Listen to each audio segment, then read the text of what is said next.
Hello everyone. This is the ninth part of the story, Abe the Wizard.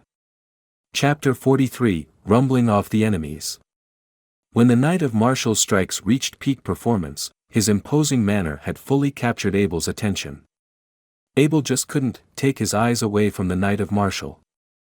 As he watched the Knight of Martial drawing a perfectly straight line in the air with his sword, he knew that he had only two options to react to his attacks. He could try a counterattack. Or, he could take a step back to make a retreat. Abel was reimagining the fight for about 100 times with his power of the will. It didn't matter how many times he had tried. Whatever he thought his moves were, he would always be smashed into pieces within one move. After surrendering for countless times, Abel gave up and focused himself back to reality.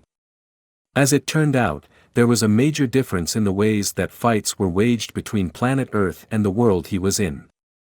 Due to long years of cold weapon uses and physical battle, they had become very acclimated to using these simple weapons and making simple moves.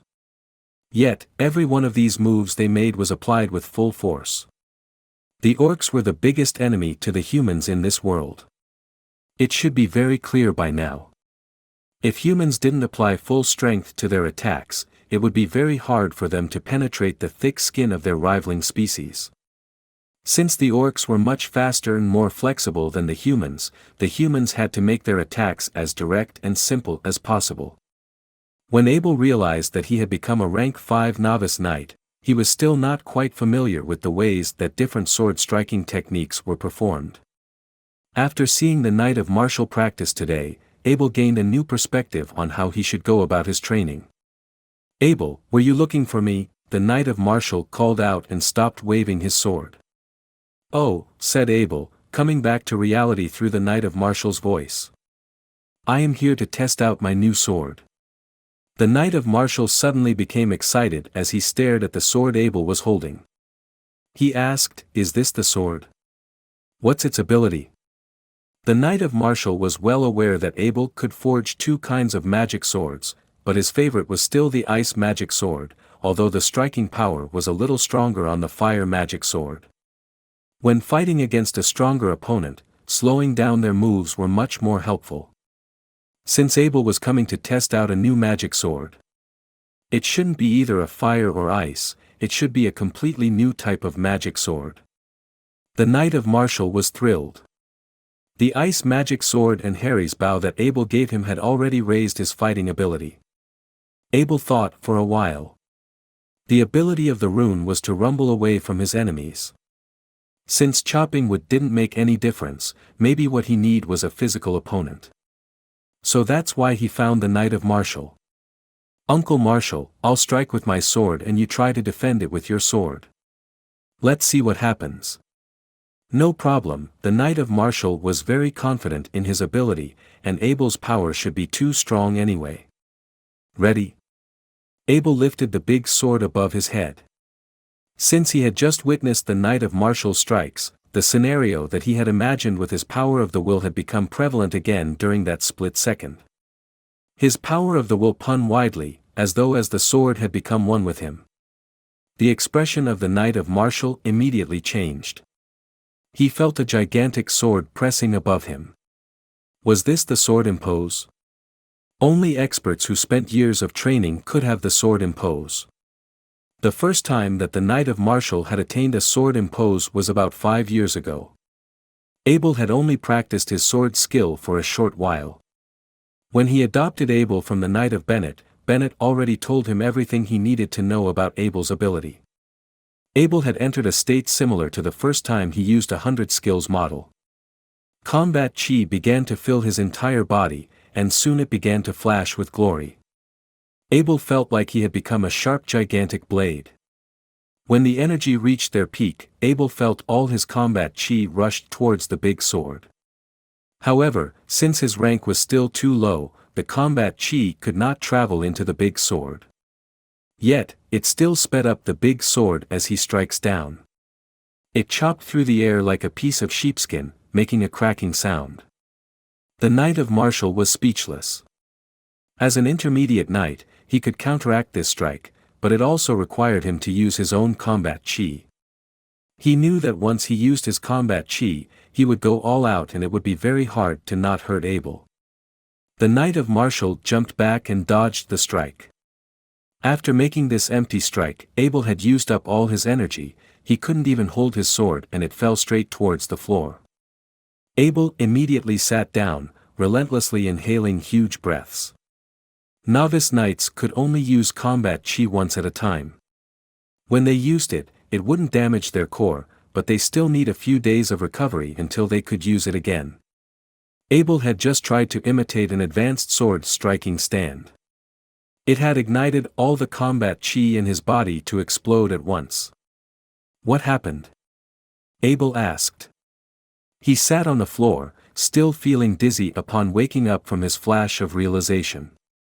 The Knight of Martial felt so stupid. It was like he was a pig or something. He spent decades, only until he was in his 30s he learned to do the sword impose. However, this 13-year-old teenager in front of him learned how to do it just by going through a flash of realization. As a grown man, the Knight of Martial had never experienced a flash of realization before. But this kid, Abel, had already experienced it twice. How come the disparity between people was so big? The Knight of Martial suddenly had a change of mind. He was reminded that this kid was actually his successor. Suddenly, he's felt kind of happy about that. After all, the Harry family hadn't had a real heir. Did you had another flash of realization? The Knight of Martial said, clutching his teeth. No wonder why I feel so weak. Does it have to be like this every time? Abel said. He felt a bit helpless, as though the flash of realization was troubling him. The Knight of Martial stared coldly at Abel, he cracked his knuckles.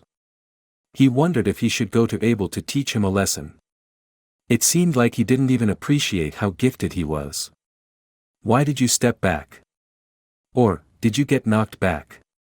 Abel said surprisingly. He realized the Knight of Martial had changed position. Are you crazy? I stepped back myself, the Knight of Martial replied directly to Abel. He couldn't understand where the surprising tone in Abel's voice could have stemmed from. Abel stood up disappointingly after he regained a bit of energy. His combat chi has been completely drained, only an empty shell left in his meridian. But he was not planning to use his combat chi again anyway. Again, this time I'll just use the force in my body. So just try to defend with your sword, said Abel as he lifted the big sword above his head again. Since his energy had not fully recovered his energy, the movement seemed to be a bit slow. The Knight of Martial got into his defensive position, placing his sword horizontally across his chest. He gave Abel an affirming look, suggesting he was ready. The big sword strikes down. As expected, it traveled slowly through the air. The Knight of Martial felt like he doesn't even need to try to counteract it, he could just remain still. The moment when their swords made contact with each other. It didn't make a loud sound since there wasn't much force in the first place.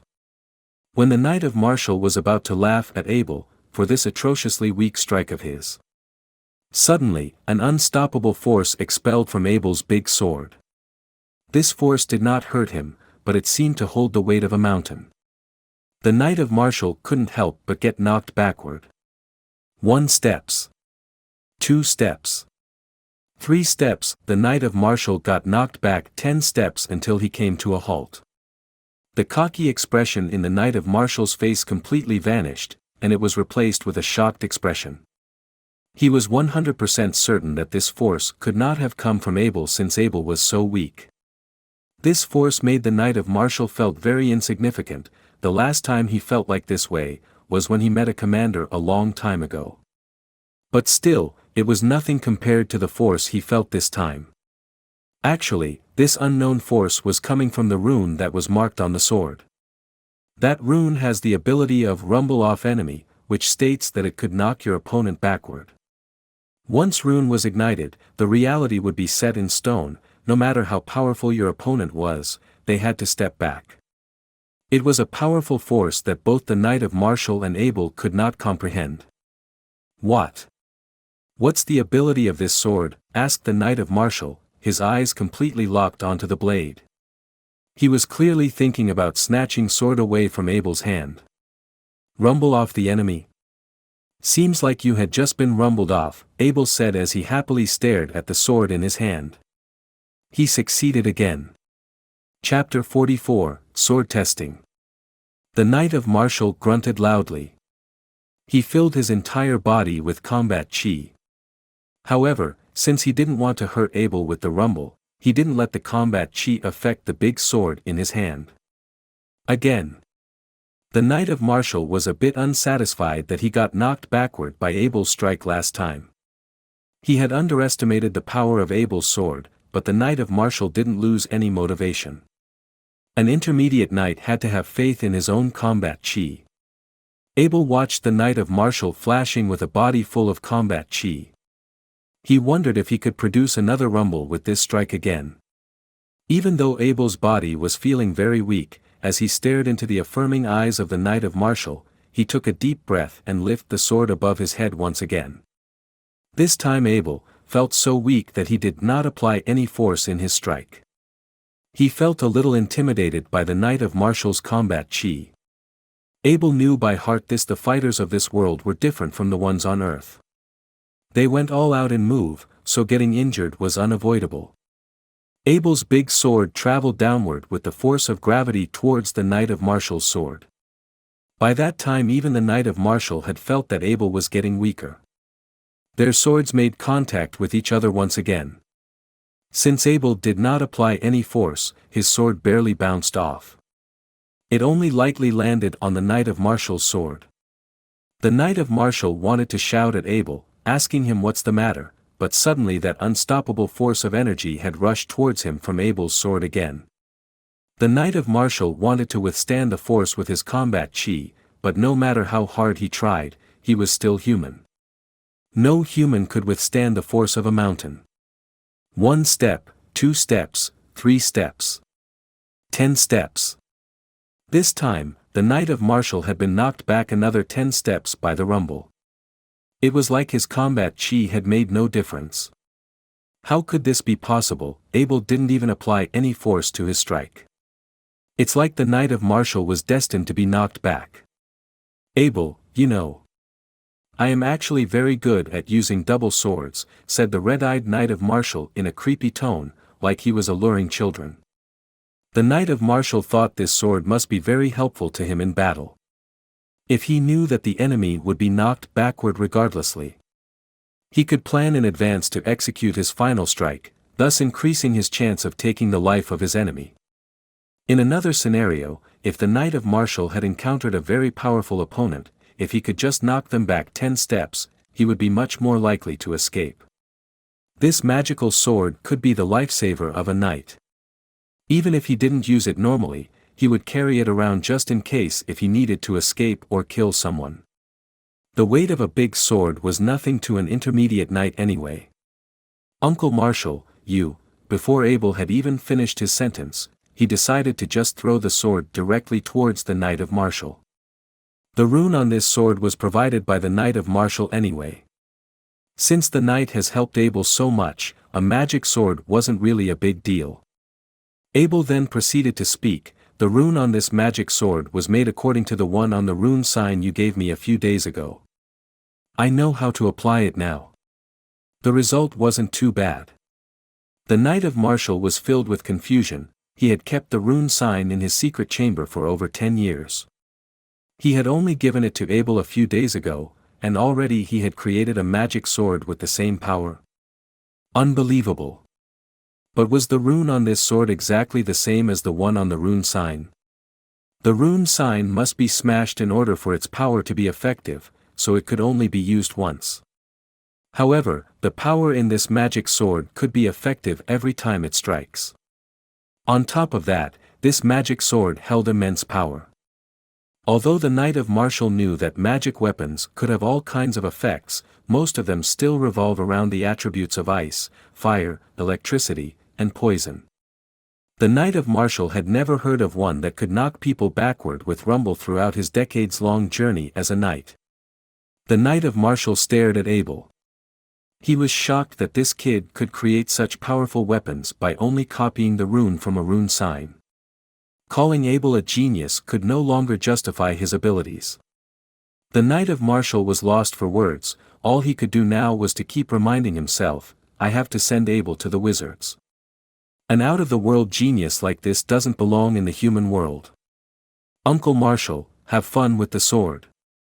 I'll get going now, as Abel saw that the Knight of Martial was deep in thoughts. He didn't want to bother him, so he turned and left.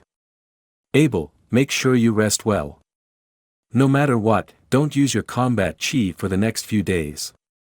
Okay, the Knight of Martial warned Abel as he slowly came back into reality. When a novice knight used his combat chi for the first time, they would expel all the chi from their meridian. Afterward, only the empty shell would be left.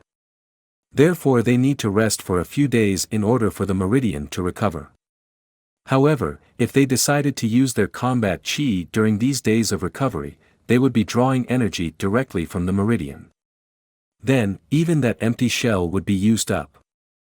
If the empty shell was gone, recovery would no longer be an option. The knight had to train from beginning all over again. Of course, Abel knew about this. He was not even planning to leave his room for the next few days. He just wanted to make good use of this time, quietly practice writing runes by himself to increase his power of the will. After Abel had left, the Knight of Martial continued to stare at the attributeless magic sword in his hand. He felt overwhelmingly powerful, as though he could battle an entire army. This gave him an urge to rush to Harvest City and have a sword fighting competition with Viscount Dickens. But of course, this could only be a fantasy of the Knight of Martial. The rank of Viscount Dickens was still miles above him. As a commander, Viscount Dickens could also easily best the Knight of Martials to death. Therefore, no matter how powerful was your weapon, it still won't make much difference if you were fighting against someone who was much more powerful than you. As a commander, one could use combat chi to form armor around your body. Therefore, it could weaken the power of every powerful attack. Normal attacks would not even budge this combat chi armor in the slightest bit. For example, Harry's bow might be a nightmare for lesser-ranking soldiers. But to higher-ranking ones, it might not even pose a threat. The Knight of Martial started to wave around the attributeless magic sword in his training room again. He began to gain a grasp of the ability of this sword. The rumble would only come out when striking an enemy. The Knight of Martial really liked this mysterious ability about his new sword. He then placed both of the magic swords he had onto his back, one on each side, forming a cross. The Knight of Martial couldn't wait until the orc attack was over. He was desperate to go to the Knight of Bennett and have a sword fighting competition with him. Meanwhile, Abel had returned to his room. As he sat on his chair, he wondered if he should forge a super magic weapon. Since he had now been able to increase the ranking of his rune ink to the greatest rank, he should be able to forge a super ice magic sword with that last perfect blue gem he had. After Abel had this idea, he had an urge to go back to the blacksmith guild immediately. However, he knew his body was still too weak. He needed a good rest before experimenting again. Abel took out his rune brush, dipped it into some rune ink, and proceeded to draw runes on to a long block of wood. This was the only way he could think of to increase his power of the will, and only real rune ink could perfectly provoke his power of the will. Normal ink could not achieve this effect at all. It's a waste, but whatever. Steward Lindsay had already gotten some new ingredients from the Mercenary Union, and he had 5 figures worth of gold coins in his Horadric Cube. Abel couldn't help but curl his lips. I'm too rich anyway. Abel's brush strokes were sometimes vicious like a snake, yet sometimes smooth like a river. He drew his familiar fire rune onto the wood. The rune ink continued to drain his power of the will. When Abel felt like he had completed the rune, suddenly the rune on the wood began to turn black. It was like the rune was attracting some unknown substances from the atmosphere. Soon the wood began to burn and turned into charcoal. Runes could absorb energy from the atmosphere. It was the first time Abel had drawn a rune on something non-metal, he did not expect things like this would occur. Runes were actually very unbalanced magic symbols. If a sense of balance wasn't achieved by applying the suitable rune ink onto a corresponding surface, the energy it attracted from the atmosphere would continue to build up until it damaged the surface of whatever material it was on. Sometimes it would even end in an explosion. All the rune inks Abel had were only suitable for metal surface, he didn't even know rune ink for other types of surface existed. But at the same time, he couldn't care less. He was only using it to increase his power of the will anyway. He was not expecting to create anything. Chapter 45, Unwanted Scenario. Abel felt something biting his leg. As he looked down on the ground, he saw a black wind playfully gnawing its teeth on his pants. He picked up the puppy, held his arms around it, and began to caress it on its soft, furry back. Black Wind looked like a miniature dog now. While it was still small enough to be picked up, the money that was spent on its feed was already the same as that of an adult horse. After being disturbed by the Black Wind, Abel no longer had the motivation to practice with his power of the will. Pretty soon, he picked it up and went straight to bed. While Black Wind wanted to play, it just kept on struggling while it was in Abel's arms the entire time. It didn't get to escape until Abel was completely asleep. In the afternoon the next day, Abel felt an itch near his face and opened his eyes. It was Black Wind, and it was licking Abel's face with its little tongue. As Abel opened his eyes, it greeted him by barking at him twice. As the two were bound by soul, Abel could tell that Black Wind was looking for some feed. Usually, the servant would come to feed Black Wind in the morning, but Abel had slept in today, so no one bothered to knock on his door. A maid came in after Abel pulled on the bell near his bed. Usually, Abel wouldn't have any servants to accompany him because of how busy he was.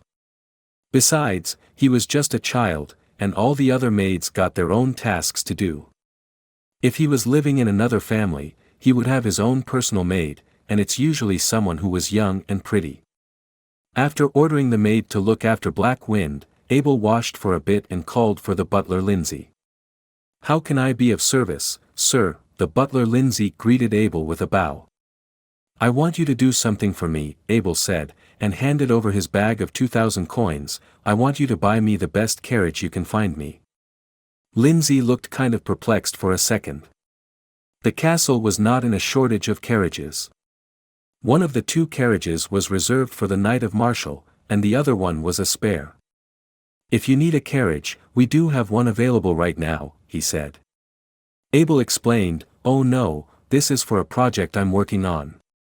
I need to get my hands on a luxury carriage as soon as possible. I need to get it done in 10 days if you know what I mean." 10 days? Oh, okay. Yes, sir. I'll have someone prepared. Lindsay smiled as he had understood what Abel meant. "Yes, I will arrange for someone to buy it, and it will be quietly delivered to your workshop." "Thank you, Lindsay." Abel thanked Lindsay as he left to prepare for the Knight of Martial's birthday present. After the housekeeper had left, Abel stretched his waist and punched the air a few times. He was pretty much recovered by this point. As long as he didn't use any combat chi, his body would mostly be in good shape. With the amount of stamina he had, he decided that he was going to test an idea he had before. He was thinking about forging a super ice magic sword. Abel came to the blacksmith shop inside the hairy castle. After greeting everyone, Master Bentham included, he went inside his personal workshop and started drawing his blueprint. The door to the workshop was closed. Ever since Abel became a master blacksmith, no one was to enter this place without his consent. Yes, not even Master Bentham. Abel was a figure of respect now. While everyone would distance themselves from interfering with his work, they wanted to receive his guidance in their craftsmanship. Master Bentham actually wanted to have a talk with Abel today.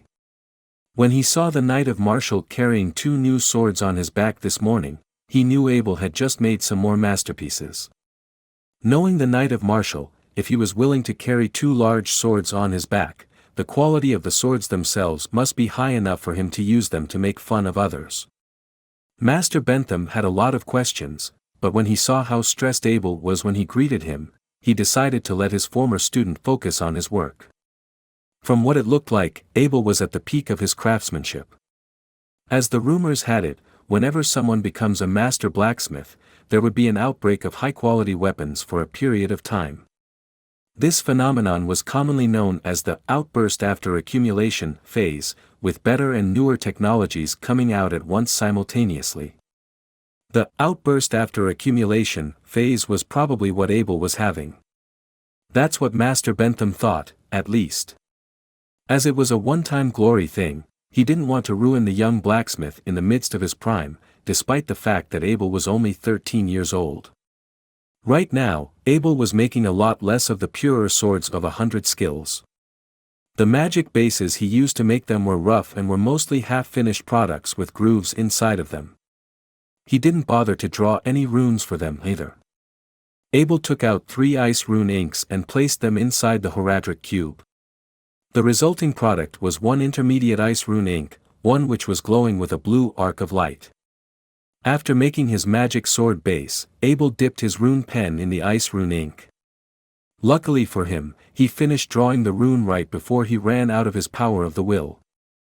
Things were pretty easy after that. After resting himself for a bit, he was pretty much recovered. Abel examined his power of the will for a bit.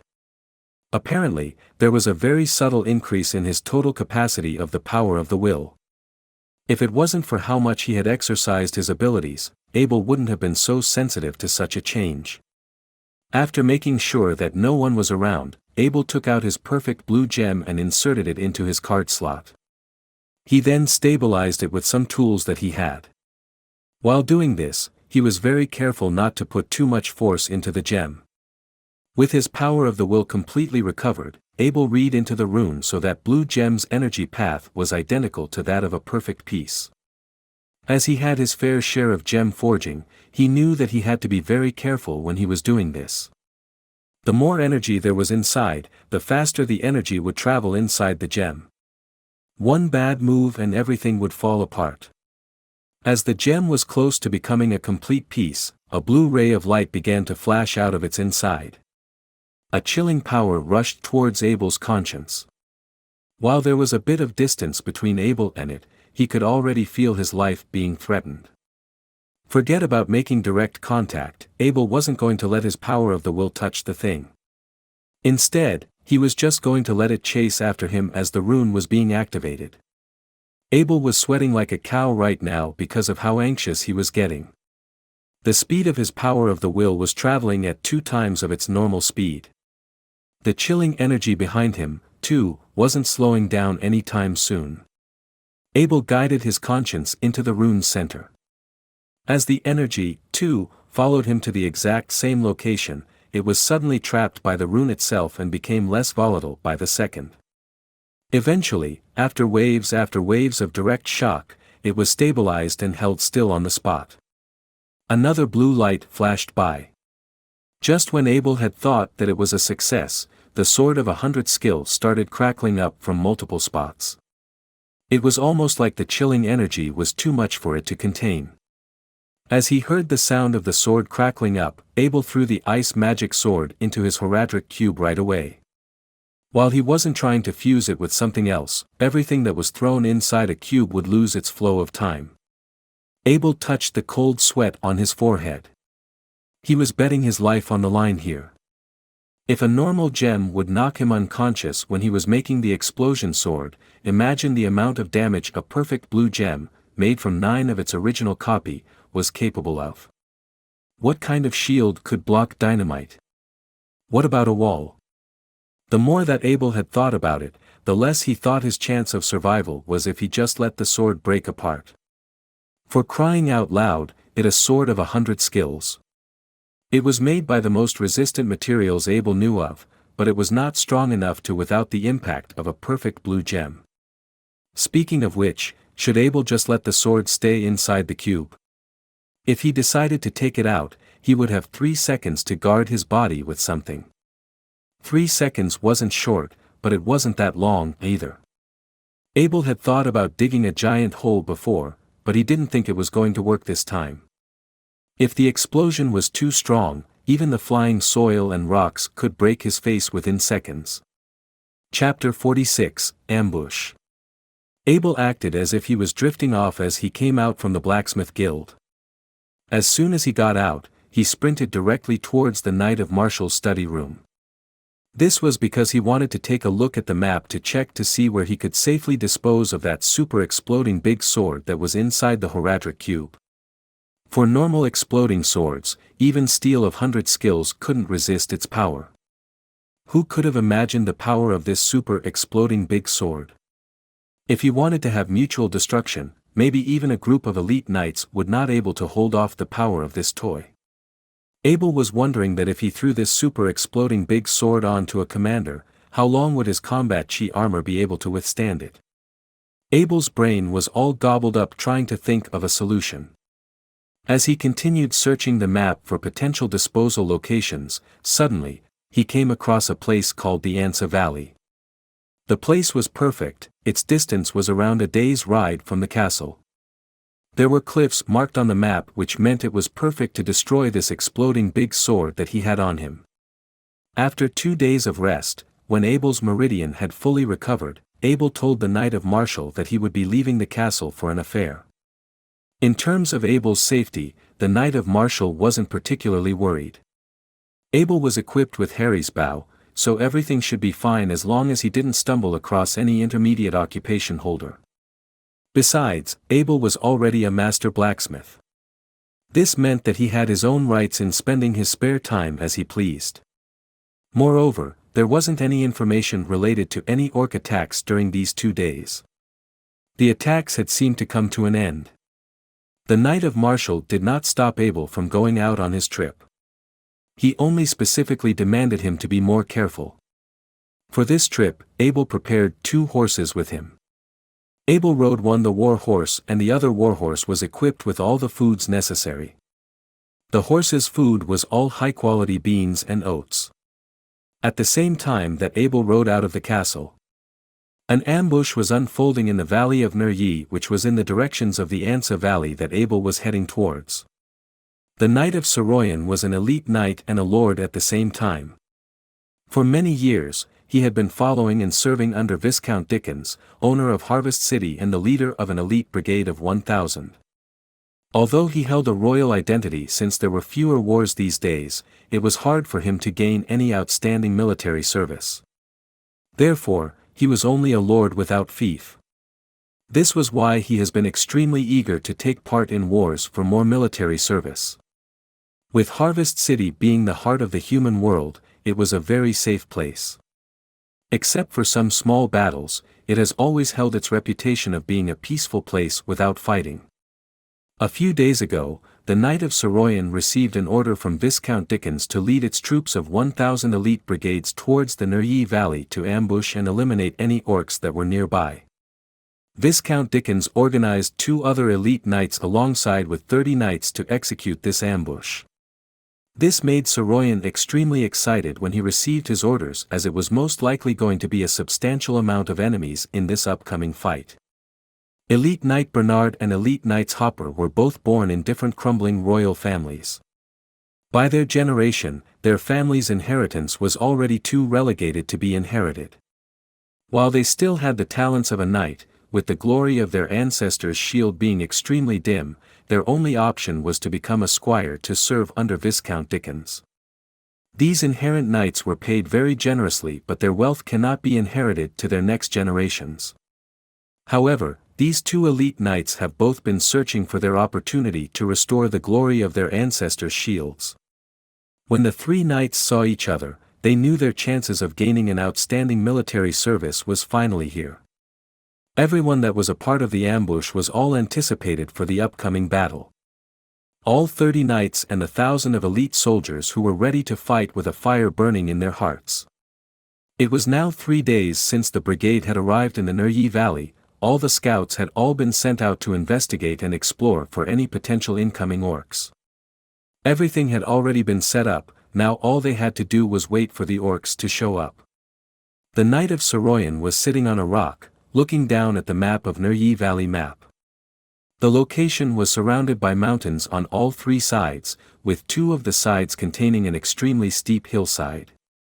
It was very difficult to climb, and also had a large number of thorns as well as the sides being dead ends.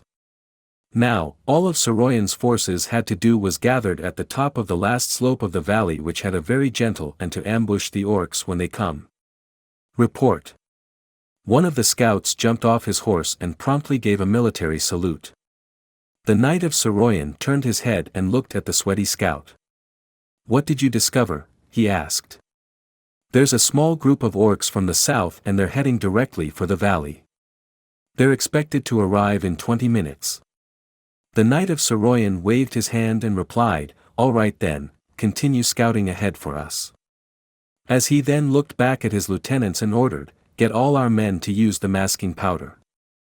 The masking powder was a tool that covered the human smell, which was invented during the Great War between the humans and the orcs. As the orcs had a strong sense of smell, the humans' smell in the air was like the beacon of the sea. After countless years of war, there was a heavy amount of human casualties due to their exposure to the orcs' sense of smell. After this painful loss, the human developed the masking powder, which became an essential strategic material for the army nowadays. The army then began to move methodically, and without saying a single word. They silently dusted themselves and their horses with the masking powder. Report. Another scout spotted the situation and reported, "There's a small group of orcs spotted in the east. Estimated time of arrival is 25 minutes. Report. Orcs spotted from the north side. Estimated time of arrival is 20 minutes. As the scouts kept coming back reporting more and more orc sightings. The knight of Soroyan began to smile as he looked back at Elite Knight Bernard and Elite Knight Hopper. After 3 days of waiting, he smiled and said towards the two elite knights, "It's finally here, the city's Lord Intel was real. Indeed, I can't believe they even found out the location of where these orcs will be gathering," answered Elite Knight Bernal, smiling with a desire for battle burning in his eyes. At the mouth of the valley, there was already a party of orcs which consisted of wolf riders. As they arrived around the mouth of the valley, they scouted around and ensured that their surroundings are clear. When their surroundings were cleared, they commanded their allies through simple hand gestures and proceeded into the valley. At the top of the side of the mountain, the hidden army, soldiers covered with masking powder, held their breath in fear that they might frighten the wolf riders and potentially interfere with their ambush plan. To them, more orcs that entered the valley meant more military service for them. As time passed slowly, the presence of orcs was gradually increasing in the valley. As more and more parties of orcs entered into the valley slowly became a sea of joy. The orcs here all thought they were safe. They had already begun in setting up their bonfire and feasting on their barbecued meats while enjoying their stolen wine. Not only so, but they were also discussing their respective tasks loudly and chatting about their successes with their robberies. When there were roughly 160 orcs gathered within the valley, there were already no sightings of any more incoming orc parties. It looked to be that the gathering number of the orcs was already at its peak. The orcs suddenly paused their chatting. They discovered that the number of orcs that survived was much less than in previous years. There were around 500 orcs that were deployed here for the annual event.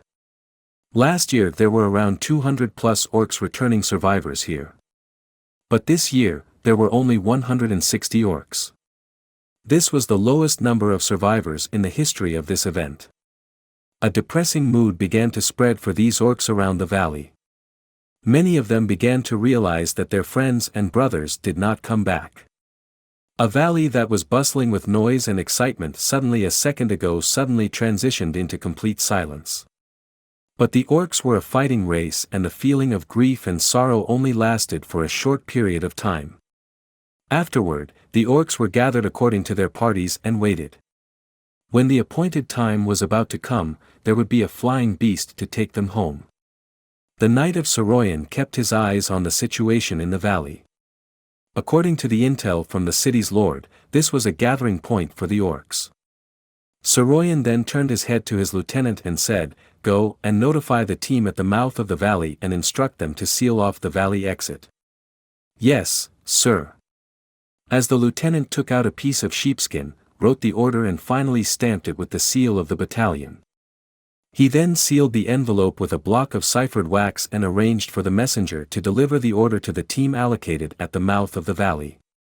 After messenger had been gone for around 4 minutes, suddenly there was a flock of more than 20 huge birds came flying down from the sky.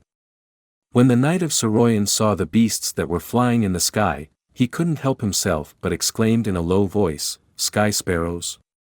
Is that how these orcs return back to their home?" Then the knight of Soroyan turned to his lieutenant and asked, "Is there still time to retrieve back the order we sent out?" His lieutenant then shook his head with a bitter smile and said, "The operation should have started by now. It would be a tremendous glory for them if they were able to bring down even one of these sky sparrows." The knight of Soroyan then looked at the sky sparrows in the skies with excitement and desire. He never knew that the strategy of the Orc Empire was to use these flying beasts. Even if all the orcs below had escaped, just capturing one of these sky sparrows would have been an outstanding military service. This marks the end of part 9 of the story, Abe the Wizard. Thank you for listening. Please like the video and hit the subscribe button to listen more. Hit the bell icon to get notified of all the new content uploaded to the channel ASAP.